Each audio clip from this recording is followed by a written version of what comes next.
Before we get into the technical details of the BPI Building Analyst and 1200 standards in the upcoming lessons, it'll be helpful to first understand the history of the two, as well as their use in the current BPI certifications. We'll also compare and contrast the aim and intended audience of the two documents, which are actually quite different. The BPI Building Analyst standard was introduced more than a decade ago as the core document for their single-family residential certification programs. The current version is dated January 4th of 2012. However, this standard wasn't developed using the type of open consensus-based process used by other organizations like ASHRAE and the International Code Council. BPI recognized this shortcoming long ago and took steps to rectify it. On July 13th of 2010, BPI received approval from ANSI as an accredited developer of American national standards. Soon afterward, they began developing two complementary standards. BPI 1100, called the Home Energy Auditing Standard, details the general steps of an energy audit, and BPI 1200, Standard Practice for Basic Analysis of Buildings, details specific technical procedures. BPI 1200 was released as a draft version in September of 2013. After multiple open comment periods, it was released as an approved version on May 18th of 2015. A set of certifications BPI now calls their Skilled Building Performance certifications serves as the core credentials used by most state and utility energy efficiency programs in the U.S. They apply to small residential buildings of 1 to 4 living units and include the following designations: Building Analyst Professional, Envelope Professional, Manufactured Housing Professional, Heating Professional, and AC Heat Pump Professional. BPI offers other classes of certifications as well, including some installer and multifamily building designations. Let's look at the standards of reference for those 4 skilled building designations. BPI began the transition to the 1200 standard in 2014.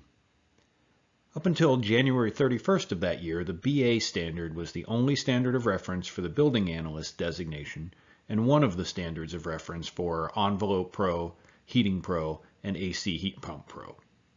Starting on February 1st of 2014, a draft version of BPI 1200 replaced BA. This remained in effect until December 31st of 2015. By that time, the fully approved version had been released, so it was time to complete the transition. As of January 1st of 2016, all of those designations use the current version as a standard of reference. Its official name is BPI-1200-S-2015. The Building Analyst standard hasn't completely disappeared, though. It's still the standard of reference for the 4 Home Energy Professional designations developed by BPI in conjunction with the U.S. Department of Energy and the National Renewable Energy Labs. These certifications, called Energy Auditor, Retrofit Installer, Crew Leader, and QC Inspector, are primarily used to support the Federal Weatherization Assistance Program. Each of these designations has its own standards of reference, but they all reference the BPI Building Analyst Professional Standard. This was done mainly to provide continuity with the existing combustion safety testing methods used by the WAP program. Is all of this confusing? Yep, it sure is. On top of these inconsistencies, many local programs develop their own standards and procedures. It sure would be nice if the residential energy efficiency industry would agree on a common set of rules, but it doesn't look like we're headed in that direction, at least not very quickly. Now that you understand how each of these standards is applied to the various BPI certifications, let's talk about the target audience for each of them. The Building Analyst text is directed at a broader audience than the BPI 1200 standard. The BA standard speaks to a contractor who's not only assessing a house, but might also be completing retrofit work in it. It includes numerous statements detailing specific actions that a contractor must take when specific circumstances are encountered in a house. Let's take a look at a few of these statements. This bullet point tells a contractor when they must complete pre- and post-installation combustion safety testing. And this section explains when and where carbon monoxide detectors must be installed as part of a job. And this section details the steps a contractor must take when they encounter ductwork that's outside the thermal envelope of the building. These are very useful and practical statements. The BPI 1200 text is directed much more narrowly. It's intended primarily for energy auditors, so it only includes requirements for what auditors must assess during an audit and recommend on the work scope. It doesn't include any requirements for what contractors must do when installing retrofit measures in any given house. BPI 1200 clearly states the limits of what it covers.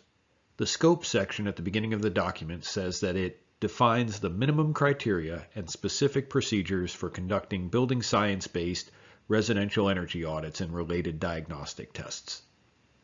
It also clarifies what must be included in the audit, including a comprehensive report, prioritized recommendations, and a cost-benefit analysis.